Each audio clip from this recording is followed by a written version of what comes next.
สบายดีหมู่เพื่อนทุกท่านยินดีต้อนรับสู่ช่องเวียดอ่านทีวีของพวกเฮาเนาะ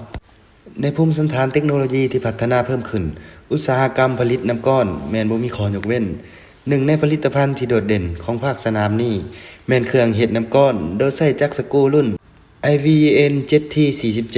ที่มีกำลังผลิตอยู่ที่7ตันต่อ24ชั่วโมงอุปกรณ์ทั่วไปแต่ยังเป็นสัญลักษณ์ของความคิดสร้างสรรค์การปฏิบัติและความสะดวกในภาคสนามของการผลิตน้ำก้อนลูกค้ากรุณาติดตามเบิ่งในวิดีโอนี้ว่าเครื่องนี้มีข้อดีหยังแหน่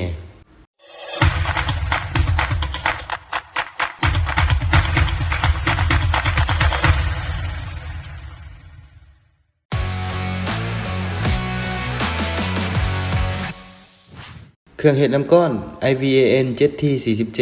ผลิตโดยบริษัทหุ้นส่วนการค้าทั่วไปเวียดนามแม่นหนึ่งในบรรดาโรงงานผลิตชั้นนำในเขตอุตสาหกรรมผลิตอยู่เวียดนามเครื่องผลิตน้ำก้อนรุ่น IVAN ZT47 นำมาหลายเกี่ยวกับจุดดีเด่นหลายด้าน 1. การดำเนินงานที่เงียบสงบรุ่น IVAN ZT47 การนำใช้เทคโนโลยีจักรสกรูที่ทันสมัยด้วยหลักการการเคลื่อนไหวของแฮงบิดบ่มีแฮงเสียดทานในระหว่างการปฏิบัติงานฉะนั้นมันบ่เฮ็ดให้มีเสียงดังบ่สร้างความร้อนเฮ็ดให้การผลิตน้ำก้อนดำเนินงานไปอย่างง่ายดายบ่เฮ็ดให้เกิดมลพิษสิ่งรบกวนหรือผลกระทบต่อสภาพแวดล้อมอ้อมข้างข้อ 2 เฮ็ดน้ำก้อนได้ไวด้วยเทคโนโลยีการเฮ็ดน้ำก้อนแบบก้าวกระโดดเครื่องเฮ็ดน้ำก้อนสกรูที่ใช้จักรสกรูเฮ็ดความเย็นรุ่น IVAN ZT47 มีระบบทำความเย็นที่ก้าวหน้าความไวในการเฮ็ดน้ำก้อนแม่นไวและคุณภาพน้ำก้อนที่สมบูรณ์แบบซึ่งบ่เพียงแต่ประหยัดเวลาแต่ยังเพิ่มผลผลิตเหมาะสำหรับธุรกิจต้องการการผลิตน้ำก้อนขนาดกลางหรือขนาดใหญ่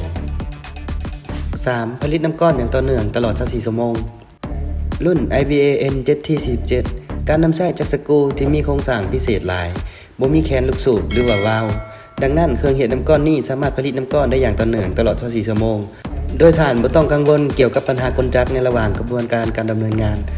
การใช้กระบวนการเครื่องจักรนี้แม่นพิเศษกว่าเครื่องอื่นๆนี่จะช่วยท่านได้ในการผลิตน้ำก้อนและหน่วยธุรกิจรับประกันว่ามั่นคงและเสถียรตอบสนองความต้องการของลูกค้าโดยเฉพาะในช่วงเวลาที่ต้องการน้ำก้อนเพิ่มขึ้นข้อ 4 สร้างความสะดวกสบายให้แก่ท่าน IVAN ZT47 ออกแบบโดยเวียดนามโดยเน้นใส่ความสะดวกสบายและการนำใช้ง่ายด้วยระบบควบคุมที่อัจฉริยะมีหน้าจอสัมผัสที่คมชัดแสดงทุกค่าตัวเลขการเฮ็ดเวียกของเครื่องและระบบเตือนภัยที่อัจฉริยะรับประกันความปลอดภัยอย่างแท้จริงสำหรับผู้ใช้และยังมีระบบแจ้งเตือนอยู่ทางหน้าจอในเวลาที่เกิดปัญหาต่างๆเกี่ยวกับตัวเครื่องสิ่งนี้จะช่วยให้ท่านประหยัดทั้งเวลาและประหยัดค่าใช้จ่ายในการบำรุงรักษาต่างๆ 5. ความทนทานสูง 100% ขององค์ประกอบและอุปกรณ์ที่ผลิตเครื่องเฮ็ดน้ำก้อน IVAN ZT47 เป็นผลิตภัณฑ์ของแท้และใหม่ 100% พร้อมกับระบบความเย็นที่ก้าวหน้าเครื่องจักรสกรูขั้นสูง IVAN ZT47 แม้นมีอายุการนำใช้งานแม้นยาวนานหลายกว่า15 ปีสิ่งนี้รับประกันความมั่นคงและเสถียรและความน่าเชื่อถือตลอดการนำใช้เครื่องเฮ็ดน้ำก้อน IVAN ZT47 บ่เพียงแต่เป็นอุปกรณ์เฮ็ดน้ำก้อนทั่วไปเท่านั้นแต่มันยังเป็นการแก้ไขที่สมบูรณ์แบบสำหรับการผลิตน้ำก้อนและการนำใช้เพื่อธุรกิจเพื่อเพิ่มประสิทธิภาพกระบวนการผลิตน้ำก้อนของทุกท่านและมียี่ห้อที่น่าเชื่อถือและความทนทานสูงการประหยัดพลังงาน IVAN ZT47 จะเป็นผู้ช่วยที่ดีสำหรับความสำเร็จของท่านในปัจจุบัน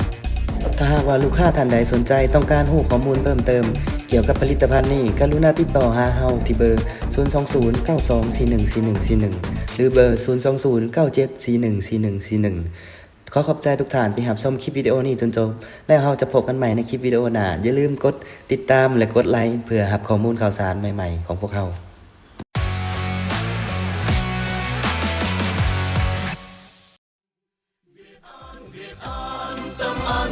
Sự an Việt An vững bước ta đi lên nhanh nhanh đôi bàn tay chắp nối những môi hàn nhanh nhanh đôi chân ta sải bước những công trình